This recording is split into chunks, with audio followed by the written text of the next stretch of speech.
A black father loses his 10-year-old daughter under mysterious circumstances. Not trusting the official version of her death, he takes the desperate step of installing a hidden camera in her coffin. But what he sees on the tape will shake him to the core and change his life forever. The sun was high in the sky, casting long shadows over the quiet suburban street where Amaka Johnson lived with his daughter, Princess. The neighborhood was unremarkable. Modest houses with white picket fences and neatly trimmed lawns. It was the kind of place where people smiled politely but rarely looked deeper. Amaka often thought about that as he watched his daughter play outside, her laughter filling the air like music. She was his world, his shining light, the reason he worked long hours and endured life's struggles. But that light was gone now, extinguished in an instant. Amaka stood in the middle of the cemetery, his hands clenched tightly by his sides. The air smelled of fresh earth, and the murmurs of mourners faded into the background. His daughter's white coffin, small and pristine, rested over the open grave. He stared at it, his mind racing with disbelief and a deep, gnawing suspicion. Princess's death had come out of nowhere. One morning, she complained of feeling dizzy and nauseous. By nightfall, she was gone. The doctors at the hospital claimed it was cardiac arrest, a tragic yet natural cause. But Amaka couldn't accept that. His daughter had been healthy, vibrant, and full of life. Something wasn't right, and he knew it in his soul. "Rest in peace, my angel," Amaka whispered as the funeral director began to lower the coffin into the ground. His voice cracked, but his face remained stoic. What no one else knew, not the mourners, not the pastor, not even the graveyard staff, was that hidden inside Princess's coffin was a small camera. Amaka had placed it there the night before, his hands trembling as he secured it against the satin lining. It was an irrational act, born of desperation and grief, but he couldn't ignore the nagging feeling in his gut. What if there was something he wasn't being told? What if her death wasn't natural? What if something happened after the burial that no one would ever see? As the coffin disappeared into the earth and the sound of dirt being shoveled over it filled the air, Amaka stood rooted to the spot. He had no idea what the footage would show. He only knew that he had to find out. That night, as the rest of the world moved on, Amaka sat alone in his darkened living room, staring at the memory card he'd retrieved from the coffin earlier that day. His hands shook as he inserted it into his laptop. The screen flickered to life, showing the dim interior of the coffin. Princess's face was serene, her eyes closed, her hands folded over her chest. Amaka leaned forward, his heart pounding in his chest as he prepared to confront whatever truth lay ahead. The seconds ticked by. For a while, there was nothing, just the stillness of the grave. Then, at the 15-minute mark, the camera captured something that made Amaka's blood run cold. A faint noise, scratching. It was coming from inside the coffin. The room was silent except for the faint hum of Amaka's laptop. He sat motionless, his face illuminated by the cold glow of the screen. His breath caught in his throat as the faint scratching sound from the coffin played again. It wasn't his imagination. It was real. Amaka rewound the footage, leaning closer to the screen, his pulse quickening. The soft scratching repeated, faint but unmistakable. It was coming from within the sealed coffin, from the same place where his daughter's lifeless body lay. "No, no," he muttered under his breath, his voice shaking. "That's not possible." He paused the footage and stared at the screen, Princess's serene face frozen in time. She looked so peaceful, as if she were only sleeping. But the sound haunted him, raising questions he couldn't answer. Was it some kind of mechanical interference? An animal burrowing nearby? Or something far worse? Amaka pressed play again, his hands trembling. He watched as the camera continued to record the coffin's interior. A few minutes passed in silence, and he began to wonder if the noise had been a fluke. But then, at the 22-minute mark, something else happened. Something that made his stomach drop. Her fingers moved. It was subtle, almost imperceptible, but Amaka saw it clearly. Her left hand, folded neatly over her chest, twitched. His heart raced as he rewound the footage and played it again. The movement was real. "No, no, no," Amaka whispered, his voice cracking. He rewound it a third time. his mind desperately searching for a logical explanation. Rigor mortis couldn't reverse. His daughter was gone. Yet here she was moving. He let the footage play on. For a while, there was nothing else, just the camera's steady recording of the coffin's interior. But then, the scratching sound returned, louder this time. It was rhythmic, deliberate, as if someone, or something, was trying to claw its way out. Amaka's chest tightened. He felt the weight of dread pressing down on him, heavy and suffocating. His hands hovered over the keyboard, unsure whether to pause the footage or let it play. Suddenly, the camera's perspective shifted. The coffin jolted slightly, as if it had been bumped from the inside. The rhythmic scratching grew louder, more desperate. Amaka's heart pounded in his ears as the camera trembled again. The coffin lid moved. It was subtle at first, a slight vibration, but then it shifted visibly, as if someone beneath it were pushing upward. The camera, mounted securely in the lining, tilted slightly, capturing a new angle. "No, this can't be real," Amaka said, his voice trembling. He gripped the edge of the desk, his knuckles white. The footage blurred for a moment as the camera adjusted to the movement. When it refocused, Amaka saw something that chilled him to the bone. The outline of Princess's fingers pressing against the underside of the coffin lid. He recoiled, his chair scraping against the floor. His mind raced, grappling with the impossibility of what he was seeing. Princess was dead. He had seen her lifeless body at the hospital. He had held her cold hand, kissed her forehead, and wept over her still form. But the footage told a different story. The scratching intensified, accompanied by muffled thuds. Amaka felt as if he couldn't breathe. He paused the video and buried his face in his hands, his thoughts a chaotic whirl of fear and confusion. Was this some kind of prank? Had the hospital made a mistake? Or was he losing his mind? After a few moments, he forced himself to press play again. The footage continued. The scratching stopped abruptly, leaving an eerie silence in its wake. Amaka leaned forward, his eyes glued to the screen. The camera captured a new sound, labored breathing. It was faint but unmistakable. "No. God, no," Amaka whispered. The coffin jolted one final time, then fell still. The camera captured nothing else. No more sounds, no more movements. The remaining footage showed only the still, silent interior of the coffin. Amaka sat back in his chair, his hands shaking uncontrollably. He couldn't make sense of what he had just witnessed. If the footage was real, then it meant— "No," he said aloud, trying to push the thought away. But it was there, unrelenting. If the footage was real, then Princess might not have been dead when they buried her. The realization hit him like a freight train, and his body trembled with a mixture of grief and horror. He replayed the footage over and over, hoping to find some explanation, some clue that would make sense of it all. But each time, he was met with the same terrifying conclusion. Amaka knew he couldn't keep this to himself. He had to find out the truth, whatever it was. But as he reached for his phone to call the police, a sudden thought stopped him cold. What if this wasn't over? The next morning, Amaka sat in his car outside the hospital, gripping the steering wheel so tightly his knuckles turned white. He hadn't slept.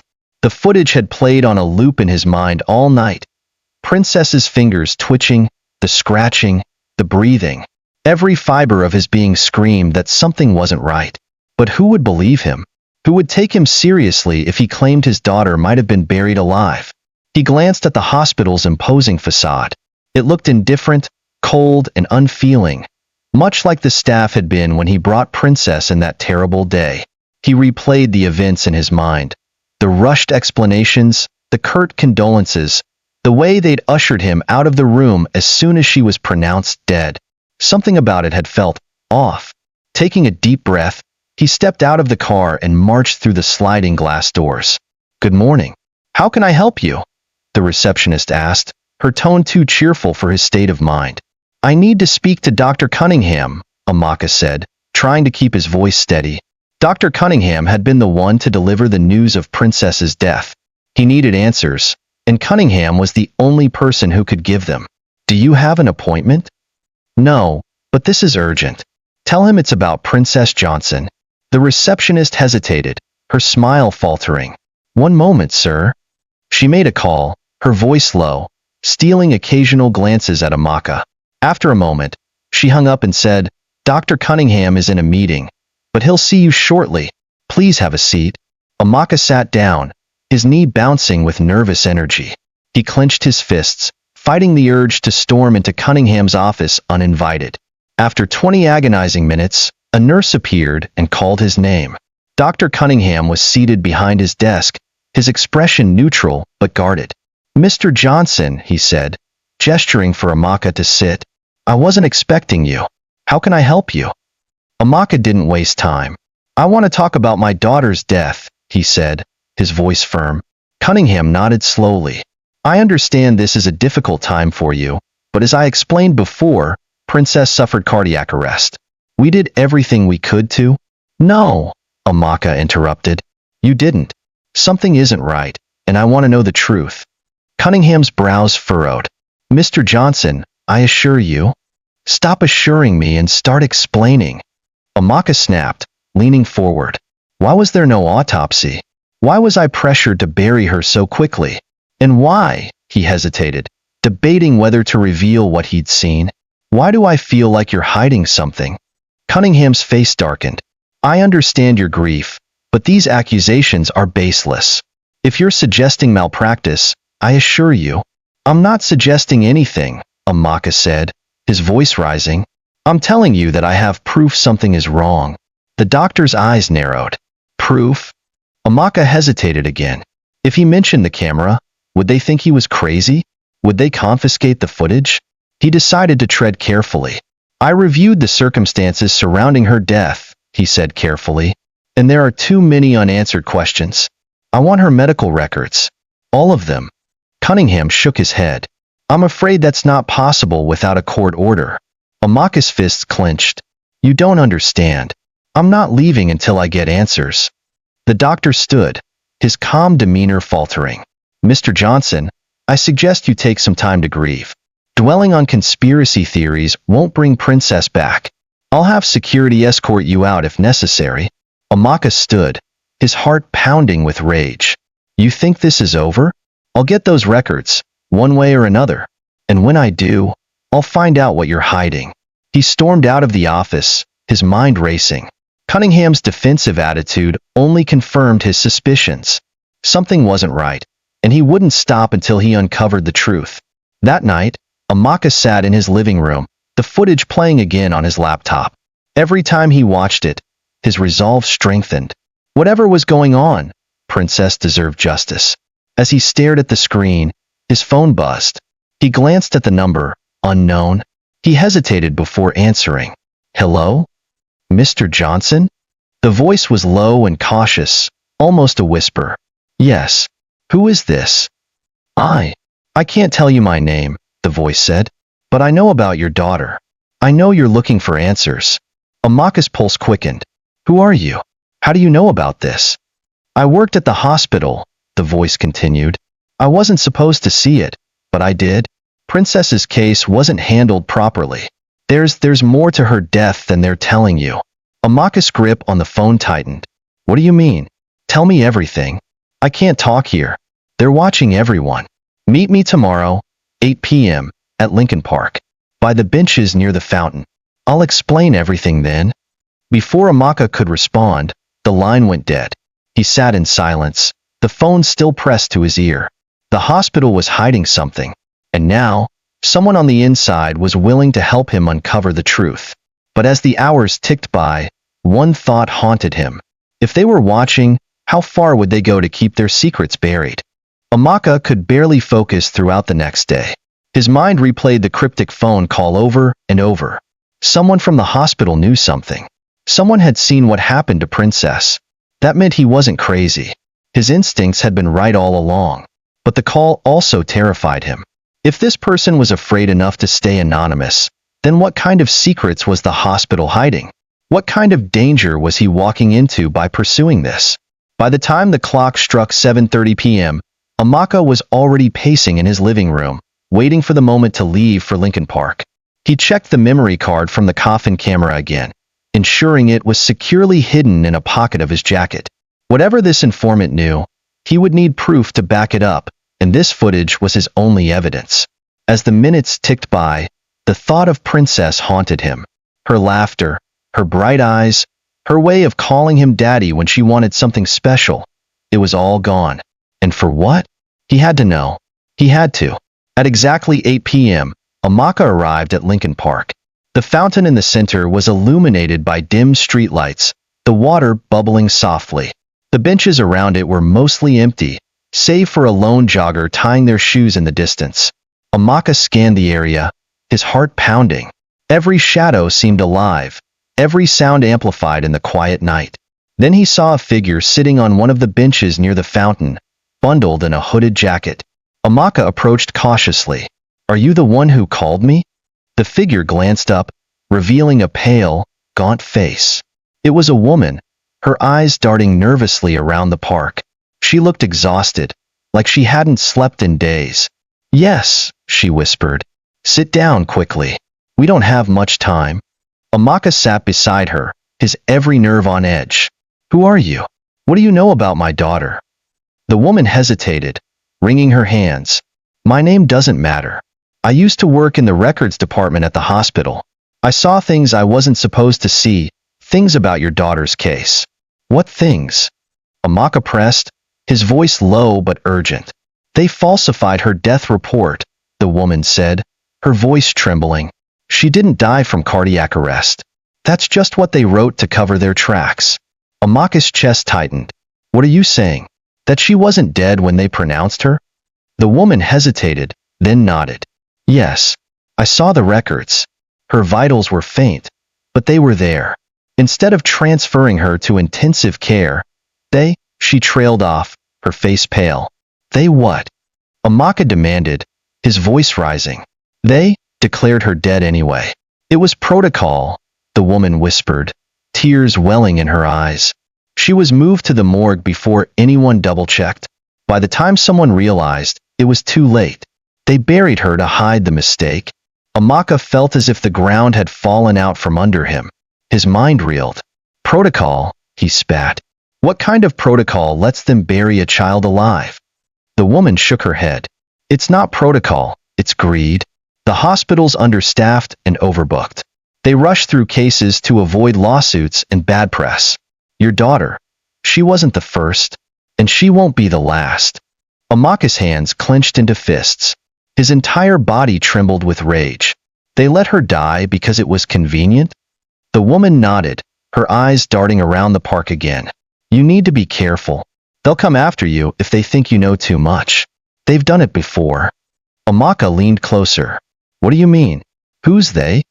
Before the woman could answer, a sharp sound cut through the night. A car door slamming in the distance. The woman froze, her eyes wide with fear. "They're here," she whispered. Amaka turned, his eyes scanning the parking lot at the edge of the park.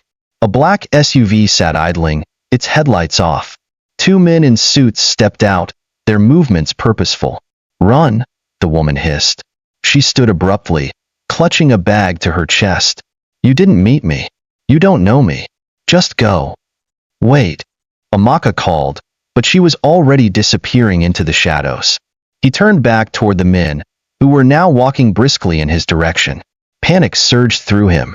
He didn't know who they were, but he knew he couldn't let them get to him, or the footage. Without thinking, Amaka turned and ran. The sound of footsteps echoed behind him, quick and deliberate. He sprinted through the park, his heart pounding in his chest.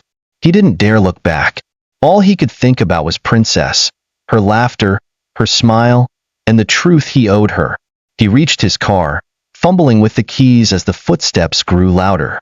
Just as he unlocked the door, a hand grabbed his shoulder. Amaka spun around, swinging wildly. His fist connected with the man's jaw, and the suited figure stumbled back. Without waiting, Amaka jumped into the driver's seat, slammed the door, and started the engine. As he sped out of the parking lot, he glanced in the rearview mirror. The two men stood watching him, their faces shadowed but their intent clear. Amaka gripped the steering wheel, his mind racing. The hospital wasn't just negligent, they were covering up something much bigger. And now, he was in their crosshairs. But he wasn't going to stop. He would uncover the truth about what happened to Princess, no matter the cost. The night swallowed Amaka's car as he sped through the quiet streets of the city, his hands gripping the steering wheel so tightly they ached. The events at the park replayed in his mind like a nightmare, especially the fear in the woman's eyes as she fled.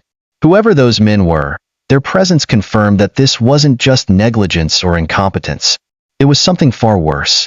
Glancing at his rearview mirror, Amaka's heart sank. The black SUV was following him, its headlights off, blending into the darkness. They weren't trying to hide. They wanted him to know they were there. His foot pressed harder on the accelerator. The quiet residential streets turned into a blur of lampposts and shadowed houses. Amaka knew these roads well, but in the dead of night, they felt unfamiliar and hostile. He reached a crossroads and made a sharp left turn, his tires screeching on the pavement. His heart pounded like a war drum as he raced down a narrow street lined with parked cars. For a moment, he thought he might have lost them. Then, in the distance, he saw the SUV turn the corner. Its engine roared, the sound sending a shiver down his spine. Amaka muttered to himself, trying to think. He couldn't go home. It wasn't safe. He needed a place to hide, somewhere he could stop and think without the threat of being caught. His eyes darted to the passenger seat, where his jacket lay with the hidden memory card tucked inside. If they caught him, they'd take the footage. They'd erase the only proof he had that something terrible had happened to Princess. He couldn't let that happen. At the next intersection, Amaka veered onto a side road that led toward the industrial district. The buildings here were dark and abandoned, their windows shattered and graffiti scrawled across their walls. It was a part of the city most people avoided, but Amaka had no choice. The SUV followed, its tires crunching over broken glass and debris. Amaka cursed under his breath. These men weren't going to stop. He spotted an old factory up ahead, its gates rusted and hanging open. Without hesitation, he turned into the lot, the gravel crunching loudly under his tires. He drove behind the building, cutting the engine and plunging himself into silence. His chest heaved as he sat in the darkness, listening. The SUV pulled into the lot moments later, its headlights sweeping across the front of the factory. Amaka ducked low, peering out through the crack in his window. The vehicle stopped, and two men stepped out. Even from a distance, Amaka could see their purposeful movements, the way they scanned the area with precision. One of them spoke into a radio, his voice low and unintelligible. Amaka's heart raced. He couldn't outrun them on foot, not here. His only option was to stay hidden and hope they didn't find him. He slid out of the car quietly, taking the memory card from his jacket and slipping it into his sock. If they caught him, they wouldn't think to check there. Keeping low, he crept toward the factory's side entrance, pushing the door open just enough to slip inside. The interior was dark and cold, the air thick with dust. Broken machinery and rusted pipes loomed like forgotten relics of another era. Amaka moved carefully, his footsteps echoing faintly in the cavernous space. Outside, he heard the crunch of boots on gravel. The men were getting closer. Amaka ducked behind an old conveyor belt, pressing his back against the cool metal. His breathing was shallow, his ears straining to pick up any sound. The door creaked open. Flashlight beams sliced through the darkness, sweeping across the walls and floor. The men's voices were low but sharp, their words clipped and professional. "He has to be here," one of them said. "Check every corner," the other replied. Amaka's pulse thundered in his ears as the footsteps grew louder. One of the beams passed inches from his hiding spot, illuminating the dust motes floating in the air. He held his breath, his body tense. The men moved deeper into the factory, their lights sweeping over the rusted equipment. Amaka seized the moment to move, creeping toward the back of the building.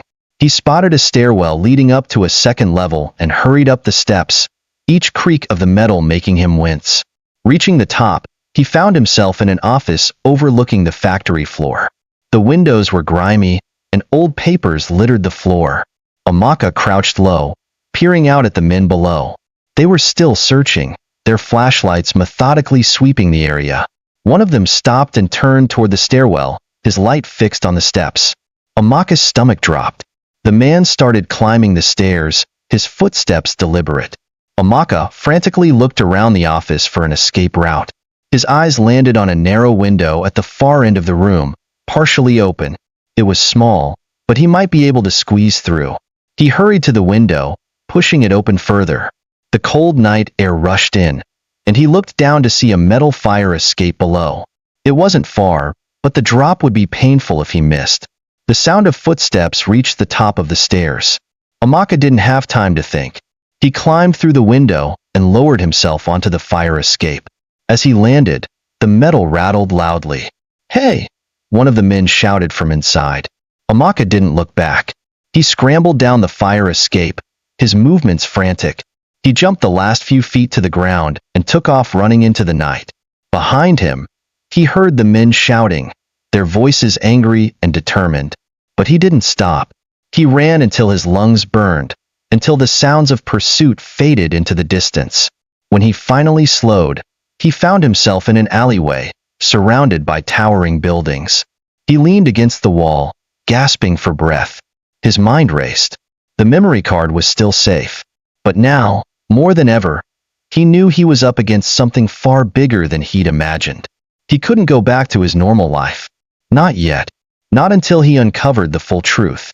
As he stood in the shadows, Amaka made a silent vow. Whatever it took, whoever he had to face, he would make sure Princess's story was told. And he would make them pay for what they'd done. Amaka's legs were sore from the long, frantic sprint, but the adrenaline coursing through his veins pushed him forward. He stood there, in the alley, catching his breath and scanning his surroundings.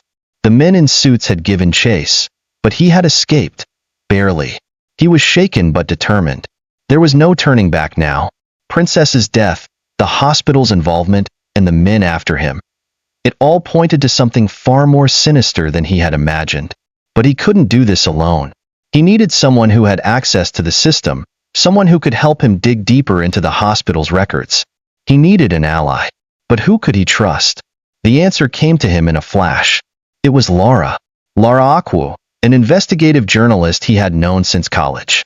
She was smart, relentless, and fearless. They had crossed paths many times in the past, and her ability to uncover the truth, even in the most dangerous of situations, was well known. If anyone could help him uncover the truth behind Princess's death, it was Laura. The problem was, Amaka had no idea how much she knew, or if she even had the means to help him now. But there was no other option. Taking a deep breath, he pulled out his phone and dialed her number. The ringing seemed to echo in the silence of the alley. After the third ring, Lara's voice came through the line, calm and measured. "Amaka," she said, her voice warm but curious. "It's late. What's going on?" He paused for a moment. His heart was still pounding, and he could hear the sirens wailing faintly in the distance. But there was no time for hesitation. "I need your help," he said, his voice low. "Something happened to my daughter, and I think the hospital is covering it up." There was a long silence on the other end. "Amaka, I don't," Laura began, but Amaka cut her off. "No, listen," he said urgently. "I know it sounds crazy, but I have proof. I have footage of what happened to Princess, and I need your help to expose the truth." Lara's tone shifted, her curiosity piqued. "Footage? What are you talking about?" He told her everything, the strange circumstances surrounding Princess's death, the mysterious phone call from the hospital insider, and the camera he'd placed in Princess's coffin. By the time he finished, Laura was silent for a moment. Amaka couldn't tell if she was processing the information or deciding whether or not to believe him. "I'll meet you," she said finally, her voice steady but with an undercurrent of concern. "Where? And don't say it's at your house. You're being watched." Amaka glanced nervously over his shoulder, even though he didn't hear any footsteps. "I'm at the old factory on East 3rd Street. I'll text you the address. Just hurry." "I'll be there in 20, Laura replied, before hanging up. Amaka stood in the alley for a moment, staring at his phone as it blinked with the incoming message from Laura, confirming the address. His thoughts swirled with what she might think when she saw the footage. It was hard to believe himself, let alone anyone else. But Laura had always been someone who sought the truth, even when it wasn't convenient. He had to believe she would understand. As the minutes ticked by, Amaka's paranoia grew. Every sound felt amplified, every shadow seemed to shift. The men who had been after him weren't far behind. But he couldn't stay here. Not when Laura was on her way. He slipped out of the alley and into the nearest street, hoping to blend into the night. His mind raced, turning over the details of the footage again. What would Laura say when she saw it? What was he even looking at?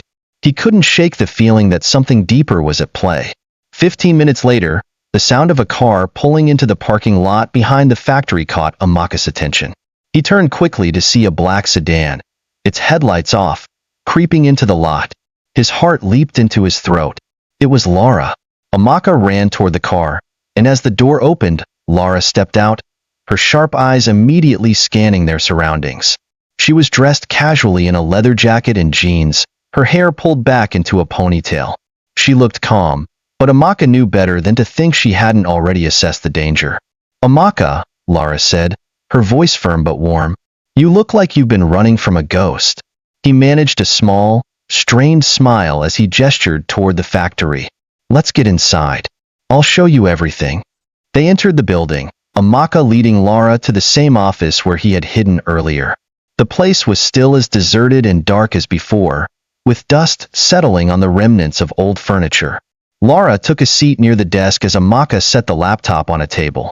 He inserted the memory card and opened the file. The footage was there, raw and unfiltered, every frame filled with chilling evidence. "Here it is," Amaka said, his voice low. "Watch carefully." Laura leaned forward, her eyes narrowing as the footage began to play. Amaka watched her face closely, waiting for any sign of recognition or disbelief. The camera showed Princess's lifeless body in the coffin. Then, it captured her fingers twitching, ever so slightly at first, like a tremor in her fingers. The unmistakable sound of slow, shallow breathing echoed from the speakers. Lara's eyes widened as she watched the footage. She looked up at Amaka, her expression a mixture of shock and disbelief. "Amaka, this is..." she trailed off, trying to process what she had just seen. "I told you," Amaka said, his voice rough. "She wasn't dead. They buried her alive." Laura stood up abruptly, pacing across the room. This is a scandal. I don't even know where to begin." "Start with the truth," Amaka said quietly. "Start by getting this footage out there. I need to know who's responsible for this. The hospital, the doctors, whoever is involved. They're covering something up, and I'm not stopping until it's exposed." Laura paused, looking at him, her face serious now. "I don't know what this will mean for you, Amaka. They'll come after both of us if we go public with this." Amaka nodded. "I'm already being chased. What's one more risk?" Lara's lips pressed together in determination. "All right, I'll help you. But we need to be smart about this. I'll contact some sources at the hospital. We'll start with them." "Thank you," Amaka said, his voice hoarse. "You don't know what this means to me." Laura nodded. "I know. But now, we need to be prepared. We're up against a system that's going to fight back."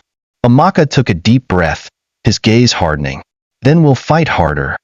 The truth was within reach, and nothing, not even the danger stalking them, would stop Amaka from finding it. The factory was quiet as Amaka and Laura discussed their next steps. The tension between them was palpable. Both of them understood the gravity of what they were about to do. They couldn't afford to make a single mistake. If they were going to expose the truth, they needed to be methodical, careful, and most of all, strategic. Laura glanced at Amaka, her sharp eyes narrowing with concern. "We'll start by getting into the hospital's records. I have a few contacts, people who might be willing to help, but you need to prepare yourself for what we might find." Amaka nodded, his mind racing. The footage was undeniable. Princess had been alive when they buried her. But there was more to this than just one grave mistake. Whoever was behind this, whoever had orchestrated her death and the cover-up, was likely someone with power. The hospital was just the beginning. "You think someone at the hospital is involved?" Amaka asked, his voice a mix of fear and determination. "I don't just think it," Laura replied, her voice steady. "I know it. There's no way they didn't see something in her medical files.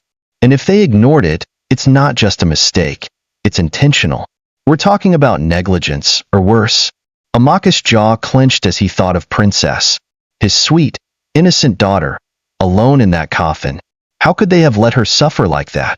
We're going to make them pay, he said firmly, his voice low but resolute. Laura nodded. But we have to be careful. If we go too hard, too fast, we'll alert them, and we won't get another chance. You need to stay out of sight. I'll handle the information gathering. We'll keep it under wraps until we have enough to bring them down.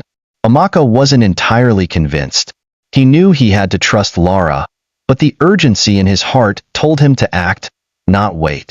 He wanted to be part of the process, to confront the people who had taken his daughter away from him, to make them feel his pain. But he kept his emotions in check, nodding in agreement. For now, staying in the shadows was their best option. The next few days were a blur of phone calls, late-night meetings, and nervous glances. Laura worked tirelessly, using her connections to dig deeper into the hospital's history. She spoke with former employees, some of whom were willing to talk, others who feared retaliation. Every conversation seemed to confirm what Amaka already suspected. Something wasn't right at that hospital. Amaka, meanwhile, spent his days moving between hiding spots, carefully avoiding any notice. The men who had chased him had seemed to disappear, but he knew they hadn't given up. He couldn't risk going home. He couldn't risk being seen anywhere familiar. Instead, he roamed the city, a man haunted by the past, always looking over his shoulder. One evening, after days of fruitless searching, Laura called him with a breakthrough. "I have something," she said, her voice tight with excitement. "I spoke to a nurse who worked in the ICU. The night princess was admitted. She confirmed something that, well, it changes everything." Amaka's heart raced. What did she say? Laura hesitated, clearly choosing her words carefully. Princess wasn't just treated poorly. She was under observation for a reason. Someone was watching her, tracking her every move. And they weren't just concerned about her condition. They were concerned about someone else. Amaka could hardly believe what he was hearing. "What do you mean? Who was watching her?" Lara's voice dropped to a whisper. "I don't know yet, but I'm digging into it. It's like there's a whole different level to this story. I think Princess was part of something much bigger than we realize." The room felt suddenly smaller, the air thicker with tension. Amaka's mind raced, trying to make sense of what Laura was saying. If Princess had been watched before she died, who could have been behind it? And why? "Do you have a name?" Amaka asked, trying to keep his voice steady. "I don't have all the details yet, but I'll meet you tomorrow with what I know. I need to keep digging. Just stay safe, Amaka. Don't go out in the open," Laura warned. The phone call ended, and Amaka was left standing alone in the dimly lit room, his thoughts racing. Who had been watching his daughter? And what had she been involved in? He felt the weight of the answers pressing down on him, knowing that with each new discovery, the stakes only grew higher. The next day, Laura arrived with the information she had gathered. She looked tense, her face pale, but there was a spark of determination in her eyes. "I've been able to access some internal hospital records," she said, showing him a folder full of printouts. "It's not everything, but it's a start. And I found a name." Amaka leaned forward, his eyes scanning the documents. His pulse quickened when he saw the name Laura had uncovered. Dr. David Kingsley. "He was involved in Princess's care," Laura explained. "But there's more. He's been at the hospital for years, and he's had his hands in a lot of high-profile cases. A lot of unexplained deaths. It's all starting to add up." Amaka's mind spun as he took in the information. Dr. Kingsley. Who is he? What's his role in all of this? Laura shook her head. "I'm still piecing it together. But one thing's clear.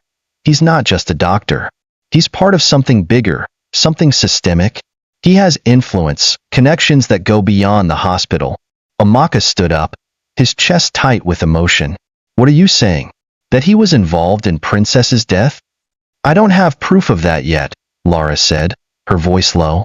"But I'm digging, and the more I uncover, the more it feels like this wasn't an accident. Princess's death wasn't a mistake. It was orchestrated." The words hit Amaka like a slap to the face.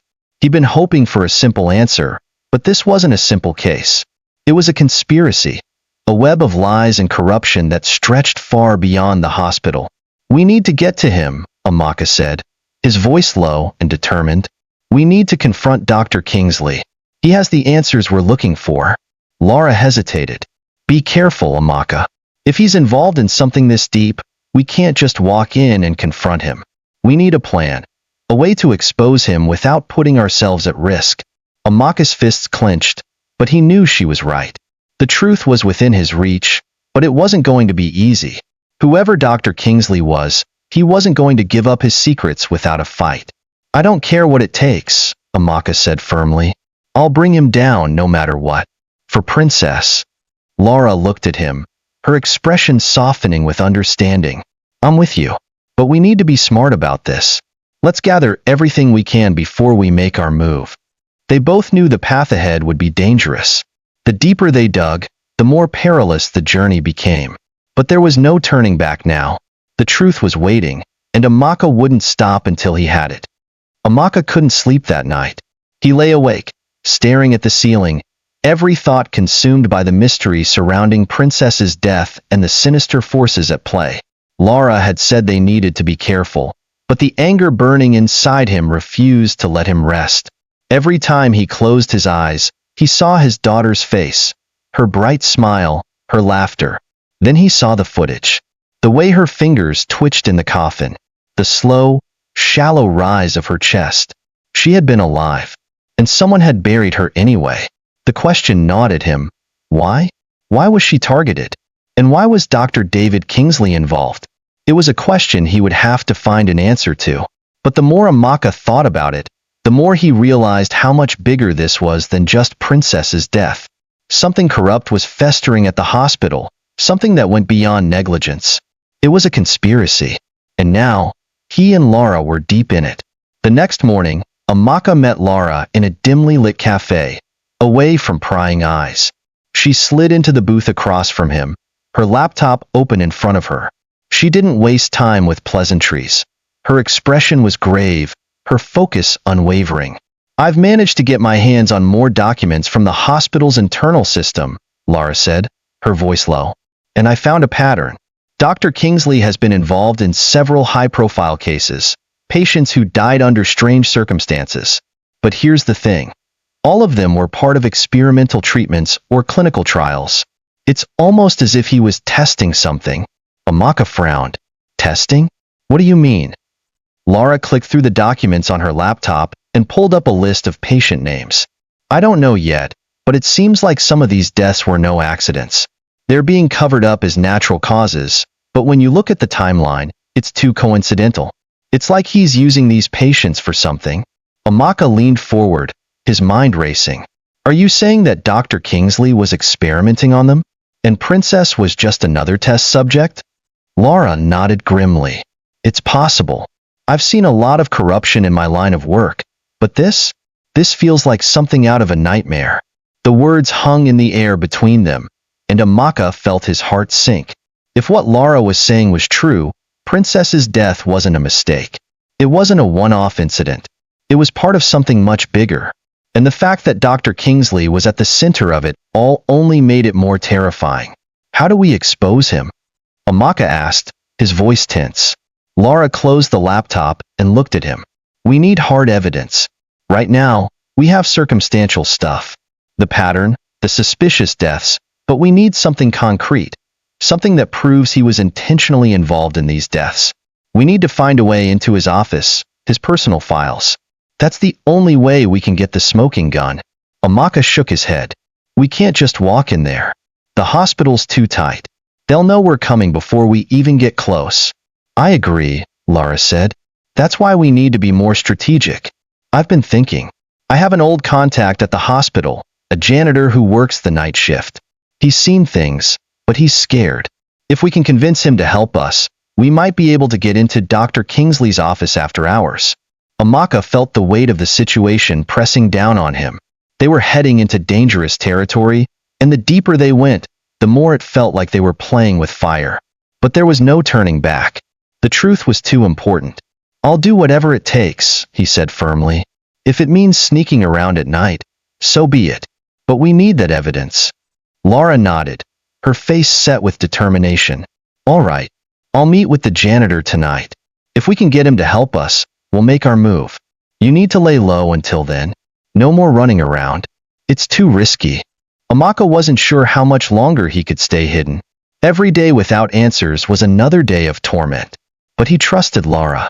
If anyone could get them the evidence they needed, it was her.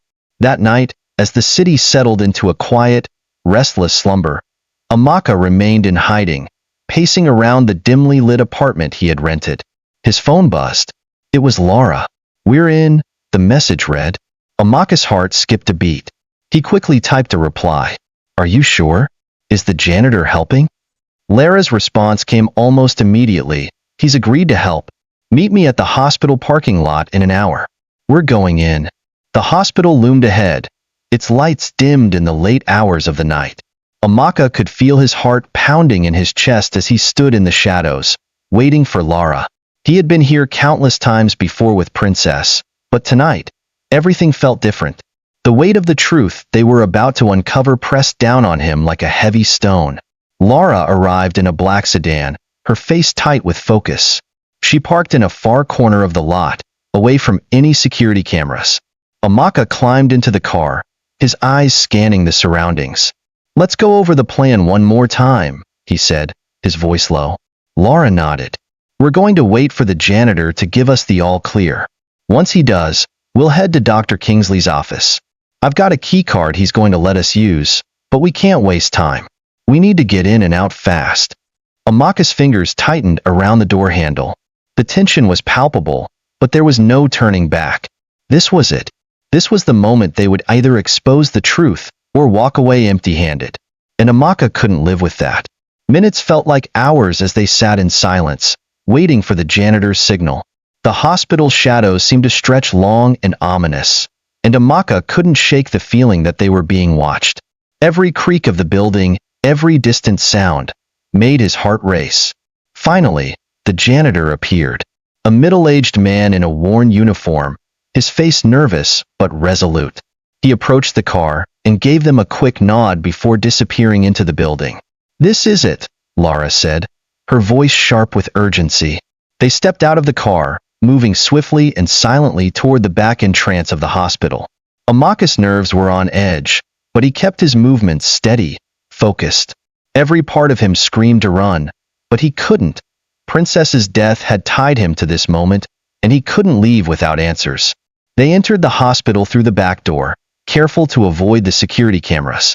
The halls were eerily silent, and the fluorescent lights above flickered as if the building itself was holding its breath. The janitor led them through the labyrinth of hallways, stopping at an unassuming door. He quickly swiped the keycard, and the door clicked open. They slipped inside, into the dimly lit office of Dr. Kingsley. Inside, the air was thick with dust, the faint scent of antiseptic lingering in the stale air. But there was something else, something darker. It felt like they were trespassing on a secret, something that wasn't meant to be uncovered. Lara moved quickly, scanning the desk for any sign of incriminating evidence. Amaka stood by the door, his eyes darting around, his senses on high alert. Every sound felt amplified, the rustle of papers, the click of Lara's keyboard as she accessed Dr. Kingsley's computer. "Got it," Lara whispered. "We're in." Amaka's pulse quickened. "What did you find?" Lara clicked on a file, and Amaka leaned over her shoulder to look. What he saw made his stomach churn. There, on the screen, was a list of patients. But this wasn't just any list. This was a detailed record, with names, dates, and medical conditions. But there was something chilling about it. Next to each name was a number that seemed to correspond to some kind of experiment. Amaka's eyes widened. "This is it. This is what he's been doing." Lara nodded grimly. "We need to get this information out fast." Just as she said that, they heard the sound of footsteps approaching the door. Amaka's heart froze. They weren't alone anymore. The sound of footsteps grew louder, echoing down the narrow hospital corridor. Amaka's heart pounded in his chest as he turned toward the door, his body frozen in place. He didn't need to look at Lara to know she had heard it too. The air around them grew thick with tension, and for a moment, time seemed to slow down. "Lara," Amaka whispered, his voice barely audible. "We need to move. Now." Lara was already on her feet, her fingers flying over the keyboard as she quickly saved the files they had uncovered. But there was no time to make a clean getaway. The footsteps were too close. "Get the flash drive," Amaka hissed, his voice urgent. He didn't know how much longer they had before someone would burst in. Laura grabbed the small flash drive from her bag and plugged it into the computer. As she transferred the data, Amaka moved toward the door, his body tense, eyes darting from the entrance to the hallway outside. He knew that if they were caught now, everything they had worked for would be lost. The entire plan would come crashing down. The door creaked open slightly as Laura extracted the flash drive and slipped it into her pocket. But just as they were about to make a run for it, the footsteps stopped. "Someone's in there," a voice called out from the hallway. A cold chill ran down Amaka's spine. They had been discovered. His pulse quickened, and for a split second, panic threatened to take over. But then, Laura grabbed his arm, her grip firm. Her eyes were wide with fear, but they were sharp too. She wasn't about to let this slip away. "We're not giving up now," she whispered. "On 3. 1, 2, 3. Laura yanked the door open fully, and they bolted. The hospital's sterile hallways were empty, the flickering lights above casting long, ominous shadows. They sprinted toward the back in trance, their footsteps pounding in their ears. The sounds of pursuing footsteps followed them. Someone was right behind them, gaining ground fast. Amaka's lungs burned as he ran, but he couldn't afford to stop. He glanced over his shoulder and saw 2 security guards in pursuit, their uniforms stark against the hospital's dull lighting. They weren't going to give up easily. The chase was on. "Left," Laura shouted, pointing down a narrow hallway. "We can use the service elevator to get to the parking lot." Amaka didn't hesitate. He followed her lead, rounding the corner into the service area. The elevator was just ahead, its metal doors reflecting the harsh fluorescent lights overhead. They reached it just as the guards rounded the corner behind them.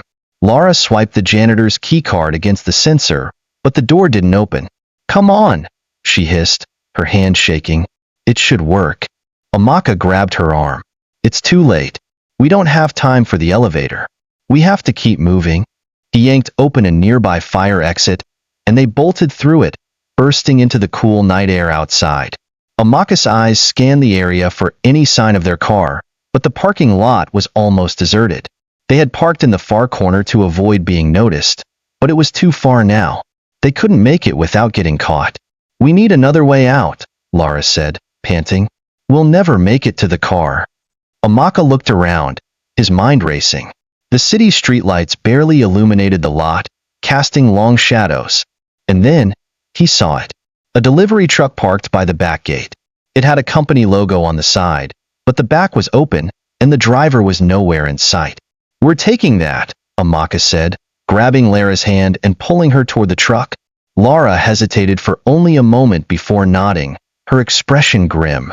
"If it gets us out of here, I'm all in." They approached the truck quietly, checking the surrounding area. The guards were still nowhere in sight, but they could hear the sound of sirens in the distance, growing closer by the second. Without wasting a moment, Amaka jumped into the back of the truck, helping Laura up after him. They crouched low, hiding behind stacks of medical supplies. They both held their breath as they waited, listening to the sound of footsteps getting closer. The truck's engine hummed faintly, ready to go. The sound of a car engine roared through the night, and a security vehicle pulled up near the hospital gate. The 2 guards from inside the hospital were scanning the parking lot, their flashlights cutting through the darkness. Amaka's pulse quickened as they came closer to the truck. They couldn't afford to be seen. One wrong move, and they were done. Just as the guards neared the truck, the driver returned. He was a middle-aged man in a faded uniform, carrying a clipboard. He didn't seem to notice the 2 figures in the back of the truck. Amaka's eyes met Lara's, and they both held their breath. The driver climbed into the cab and started the engine. The truck lurched forward, the tires screeching slightly as it made its way out of the parking lot. Amaka and Laura remained perfectly still, watching the guards in the rearview mirror as the truck rolled past them and into the night. It was a close call, but they had made it. The city was quiet as the truck sped through the streets, taking them further from the hospital. Laura glanced at Amaka, her face pale but relieved. "That was too close. I didn't think we were going to make it." Amaka exhaled slowly, his heart still racing. "We're not out of danger yet." We need to get the information out of here, and to someone who can help. Laura nodded. Agreed. We've got the data, and now we need to expose everything. But we need to be careful. The people who are involved in this, they're powerful. If they find out we have what they've been hiding, we'll deal with that when we get there, Amaka cut in, his voice steady despite the chaos they had just escaped. Right now, we need to get to safety. The truck continued down the road, the hum of the engine the only sound breaking the heavy silence between them. The weight of what they had uncovered, Dr. Kingsley's secret experiments, the lives lost, the truth hidden behind layers of lies, hung over them like a storm cloud. But even as the danger closed in, Amaka felt something stirring within him. Hope. The fight wasn't over yet. They had the evidence they needed to expose the truth, to bring the people who had hurt Princess, and so many others, into the light. But first, they needed to survive. And the hardest part was yet to come. The truck rumbled through the city, its tires turning quietly against the pavement as the night grew deeper. Amaka and Laura remained in the back, concealed among the boxes, hearts still racing from their narrow escape. As the vehicle made its way through darkened streets, Amaka couldn't shake the feeling that someone, somewhere, was watching them. Laura finally broke the silence, her voice low but urgent. We need to get the data to a journalist. Someone who can protect us. Amaka nodded, but a deep unease settled in his stomach.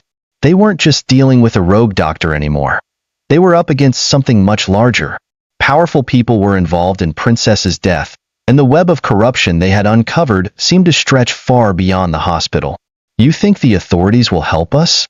Amaka asked, his voice tight with disbelief. They'll be just as corrupt as the rest of them.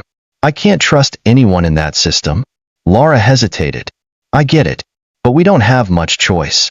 We need someone with the reach to get this out into the public. If we go directly to the police or anyone connected to the hospital, we'll disappear without a trace. Our only option is to leak the information to a journalist who can take it to the public. Someone who isn't part of their game. Amaka thought about it for a moment. He didn't like the idea of relying on the media, but what choice did they have?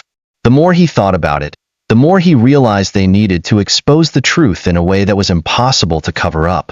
His daughter's death had opened his eyes to the horrific reality of the world he'd been living in, and now, he had to fight to make sure no one else would suffer the same fate. I know someone, Laura said, breaking his train of thought.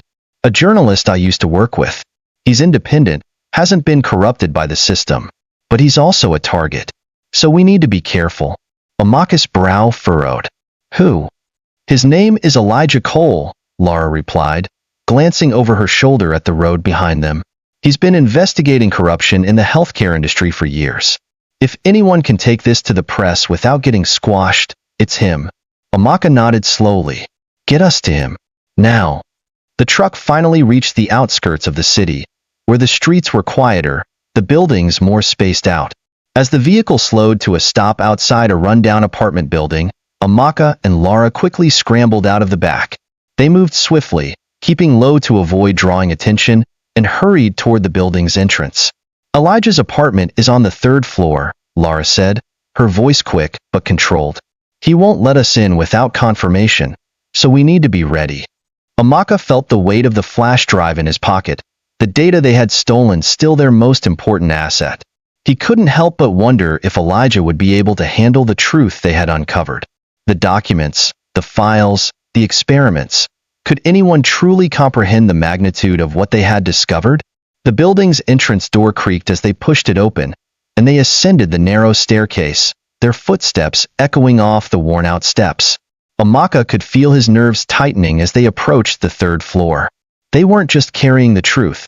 They were carrying a dangerous secret that could destroy everything. When they reached Elijah's door, Laura knocked twice. The sound seemed too loud in the stillness of the hallway, but moments later, the door opened just a crack. Elijah's face appeared in the dim light, his eyes scanning them briefly before he opened the door wider. What's going on? He asked in a low voice, glancing around before pulling them inside. Can we trust him? Amaka whispered to Laura, his gaze never leaving Elijah. Yes, she replied firmly. He's the real deal. No one else can help us. Elijah led them into his apartment, a small but cluttered space filled with stacks of papers, books, and old coffee mugs. His tired eyes seemed to hold the weight of countless sleepless nights. As they sat down, Amaka pulled the flash drive from his pocket and handed it to Elijah without hesitation. Elijah looked at it for a moment before meeting Amaka's gaze.